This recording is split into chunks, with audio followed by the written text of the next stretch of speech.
Welcome back, ladies and gentlemen, to another Nordcast Marathon game sent in by you, the fans, too. Lifesaglitchtv at gmail.com. Mr. Maximus Black. Yes? Hit me up with the, give me that old school noise. I can't put up the names because it's a 2v2. Yeah, that's all good. Well, Yeah. we've got the red side, the top left, the blue side, and top right. This is a P and what? P and T versus a Z and P. All right, so it's a little bit of it's a mixture. We got a little bit of everything going on in this match. Now the last, we had a 3v3 last time we got together to do these games, and that was kind of friggin' nutty. So this 2v2's got a lot to live up to. Yep. But we'll have to wait and see. While we're waiting for this to get cooking, though, why don't you tell the fine folks at home about our sponsor? Yeah, it's NordVPN, guys. This is the NordVPN series. Basically, I don't know which player sent this in, but basically all you guys got to do is if you have a NordVPN subscription, if you had a new one, go ahead and take a screenshot of that order and send it to us at lifesaglitchtv at gmail.com along with a replay of your choice. Doesn't matter if it's a 1v1, cheese fail, Nang, 2v2, 3v3. Send me whatever it is that you want to send us, and we will cast it for sure. So yeah, big shout outs to NordVPN. Make sure you guys go and check them out. Link is in the description below. Stay safe, stay anonymous on the internet with NordVPN. Adam, last time we did the 3v3 and it was an insta-cheese. It was like 3 of them went. It was a wild game. It was back and forth. Seemed like the viewers enjoyed it. This game, on the other hand, standard. Also, this is a Masters level 2v2. I saw the borders going into this. Oh. So we could see some pretty high-level play. We've already got Cole here, the blue Zerg, already gathering up the gold. And just like that, Aerodat, the red Protoss, grabbing the gold as well. Both sides expanding. Looks like we're going to get a little bit of macro going here, Adam. Fantastic. Well, it'll be interesting to see such, supposed high-level play and see what comes out of that in a 2v2 situation, given we don't often see that. We've been getting a lot of, down in the silvers and golds up to this point, so maybe some platinum sprinkled in. So yeah, it'll be definitely fun to see how that all pans out. I can tell you right away that what I'm noticing versus some of the lower levels is that we're not just getting an immediate, cheese right off the top, or like a really hyper-aggressive play. We're getting a much more, I don't know what is standard in 2v2, but I'm going to say that this looks, if we were to extend standard in 1v1, this looks more standard, if you know what I mean. Yeah.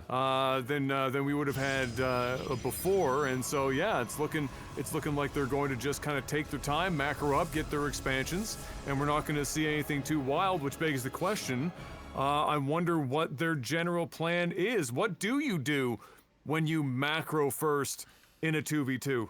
I don't know. And I actually legit don't know. I don't even know if there's a proper meta. I think people just go into these games, have some fun, and, ultimately that's what StarCraft is all about, except it's really not. It's usually a pretty elitist, masochistic, no fun allowed. No fun allowed type game. But 2v2, I think, breaks down those walls a little bit. And I think just universally known that when you go into a 2v2 or a 3v3, you can kind of just chill out a little bit. Ain't nobody, slurring out some hateful shit to you at the end of the game, typically. It's usually just like, hey, yeah, it is what it is. Congratulations, you won. It's like that show, Whose Line Is It Anywhere? It's like everybody's getting points, but none of it really matters. That's true. That's true. You just want to have a good time. What a great show. Fantastic show.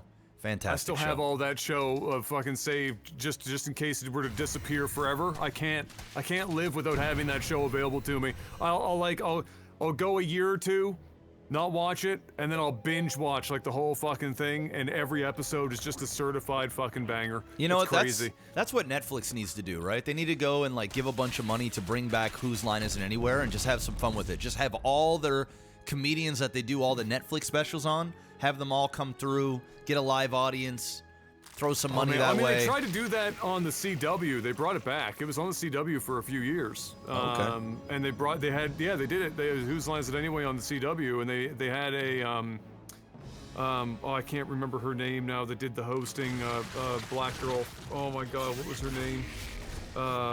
She did some E3 hosting or some shit 2 years ago. I can't think of her name right now. Anyway, it wasn't Drew, because obviously he's doing the prices right. Oh, big wall bust right here. Huge wall bust. Not gonna get a hell of a lot more out of that at the moment. Well, that was a big stasis these too, lings actually. though, yeah, but these lings are now gonna get in here.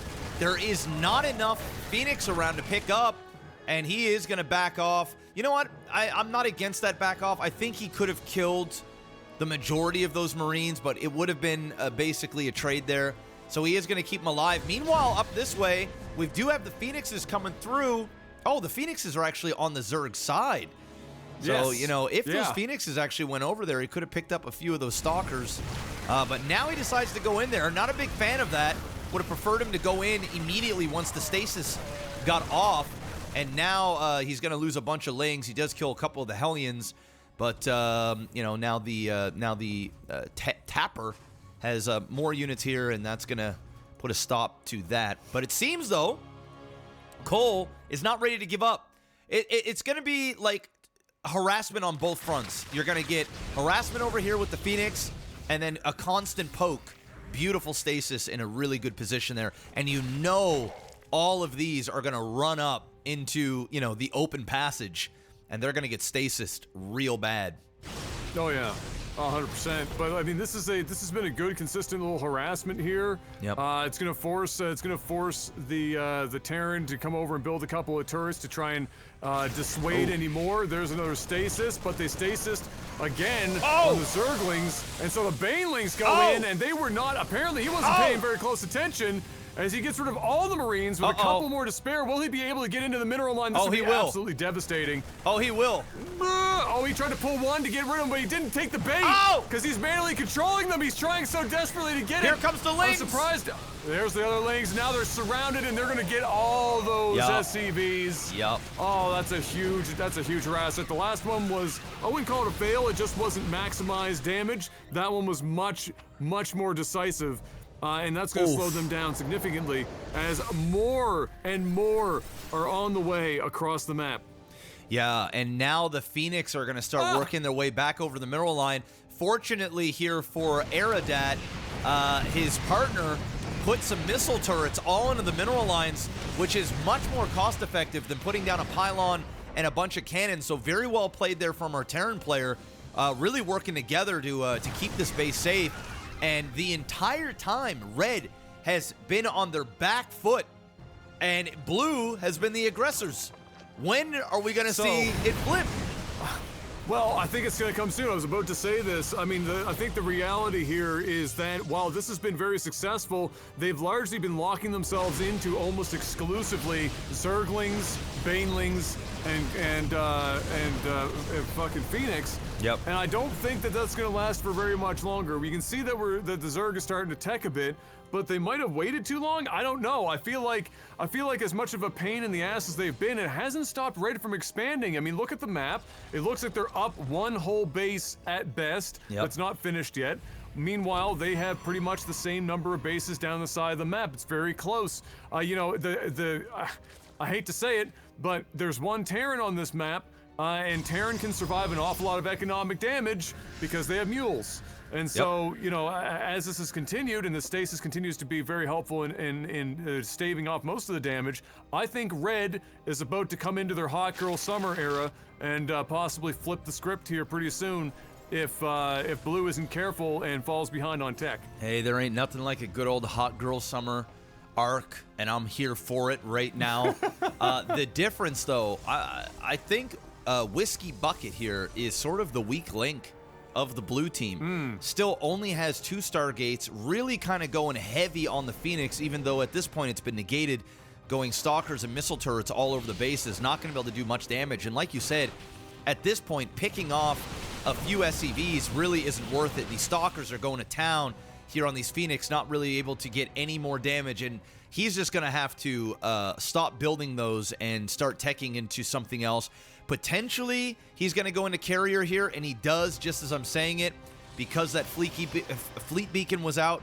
But still, only 2 Stargates, and they have basically had a macroeconomic advantage the entire game because they've been doing the harassment. He should really have like 5 or 6 Stargates at this point. He should already have more upgrades than just going on to 1-1. And just like this, the tides are turning at him. This is starting to look like a very scary army. There it is, the Hot Girl Summer. As he meets in the middle there, he's going to run into Blue down here with the bulk of that being Baneling, so cleaned up a lot of the Terran forces, which reduces it down to mostly these Stalkers, but that's a lot of Stalkers. Too many Stalkers, I would hazard a guess, for those Zerglings and Banelings, which is why you're seeing him kind of back up and wait to try and get a better angle, because as it stands, those Banelings will get soaked mostly into those Stalkers and they won't be very useful. Finds more of the Terran, though, to clean up and keep this down to just the Stalkers, and unfortunately, the Phoenixes are still in enough number to manage a lot of those Stalkers outright, but for how much longer can he pull that off? Because again, he should have had a lot more Stargates, and he's losing Phoenix, and Red is not losing a lot of Stalkers. He is keeping them alive, and I think this is getting close to a situation where the Zerg is just gonna be overwhelmed. Yes. And his Protoss partner might not be able to pick up the slack. Yeah, I agree. And you know, Zerg right now is hard carrying this game. If it wasn't for, you know, his position, his placement here being on that tower, that game, I don't want to say would have ended there, but it would have been the beginning of the end. Fortunately, he's doing really well. We got a decent drop coming over here. He's gonna have to bring over some Lings, and we got more expansions coming out for our Red Protoss player. We do have carriers still on the go. 2 of them already out, 2 more in production. We're going to be looking, he's going to want to try and hoard up at least 8 to 10 carriers before really moving out, considering the amount of Stalkers and Marines with medevacs that are out here on the field. The real question is, can the Zerg continue to hold off these pushes until enough carriers are out in play? Well, I don't know if it's going to be a hell of a lot longer, and really, I mean, we've got these this super slow tech out of Blue's Protoss, and but at the same time, you can't wait forever. You know, you do have the Zerg's trying, but I mean, he's gotten himself a couple of ultras, but I mean, like, there's only so much. And look, here it comes. 4 carriers is just not good enough right now for where they should be at. And Red's not going to be dumb enough to just sit there and just take a bunch of damage, so he wisely gets out. Unfortunately, the Zerg tried to get up there at the front. He might have been wiser to go around the backside. He could have caught a lot of them as he blinks away from those Banelings, and the Phoenix continue to try to do some work to thin the numbers out, but it's not enough. Oh, look at the micro. Very well played. Be careful. Oh, very beautiful well done positioning. by the Terran. Yeah, that was gorgeous. The blink back up to the high ground, having the Marines stutter step to kill off the majority of those Banelings, taking next to no damage, and now he's stutter stepping the tits right off these Ultralists. He can't really stim again. He's getting really low, but he's maximizing the amount of damage he can do. Very well played here from the Terran. He's gonna be able to pick off 1 more Ultralisk if he can just focus fire on it. There it is. It goes down. Still 4 Ultras. We got Zealots coming down here from the bottom, taking out the mineral line, and the onslaught is still happening over here. We got lots of action, and you know what? That was pretty clean from a pretty clean defense from Red side, and now we're almost back to square one. Yeah, that was actually a very, very well-handled situation there, resetting more or less, as you were just saying, the game to a degree. Now we got a mothership out on the field. You don't really see those very often. And there is now whether. Yeah. Well, what I was about to say is the only well, I guess the Terran has scans, but the good news here for Blue is there's still a lot of tier 3 tech still out there. Yes. A lot of Ultra still alive, still got Upgraded, carriers, now got Tech 4 with the mothership. This is actually starting to look pretty bad here for Red. It's true. They had a really good window there of time, especially with the Blue Protoss lagging behind on the tech tree. But you know what? And props to them. The Blue Zerg kept this game alive and now put them in a position where winning is once again a viable thing. It's gonna happen. It wasn't before. Yeah. And it's looking better and better. You got these Ultralists this leveled up, they become nearly impossible to stop. Yeah. And now you're adding actual carrier numbers and a mothership to that, and it's going to be, I mean, that's too much for Stalkers. You can't do it with Stalkers and Marines. It's just not going to cut it. No, it's not going to cut it. In fact, I actually think Zerg might be able to end the game by himself. I don't even know if he's going to need... Like, look at the links here, and look at this. I mean, if he A moves into this right now with only one siege tank, it's over. It's done. I mean, you don't even need this. This is just like icing. Blue Zerg has carried this entire game. There's no doubt about it. Oh, no 100%. No doubt. It's about to end. And it's about to end. I agree. He can just A-move Ultralisk up that ramp. And the thing about this 2v2 map is that the ramps are quite wide. So you can get like 4 or 5 Ultralisks, maybe even 6 wide on that ramp. And just the damage, the carnage is going to be unreal. He's probably he's moving out of position. You don't want to do that. You don't want to do that. Bad choice here. Bad choice. GG. GG. You don't stand a chance. You never want to leave that choke. That was about as dumb as it gets. Didn't even... Yeah, that's it. Did he lose a single Ultra? I don't know. I don't think so. I mean, you couldn't have picked a worse position to go into. Like, he needed to stay behind all of this shit. Yeah. Almost like wall this off and try and get as much DPS off as humanly possible. But moving out into the open to allow us around with those banelings as well. Dude, like I said, they didn't even need this. I don't even think it would have mattered. I think the game was over. As soon as he hit tier 5 armor fucking Ultralisk or whatever, you're like, what do you do against that? You'd have to have like hit them with 5 nukes to be able to fucking kill him. Yeah, solid game. Just not enough. Yeah, big solid game, guys. If you guys want to get your game guaranteed cast here on the channel, like I said, take a screenshot of your 2-year subscription from NordVPN. Send it to us. Our email is in the description of the video. And, of course, send us a replay of your choosing. That's it for this one. Absolutely. We got more to do, Adam. You ready? Oh, yeah. Let's get it.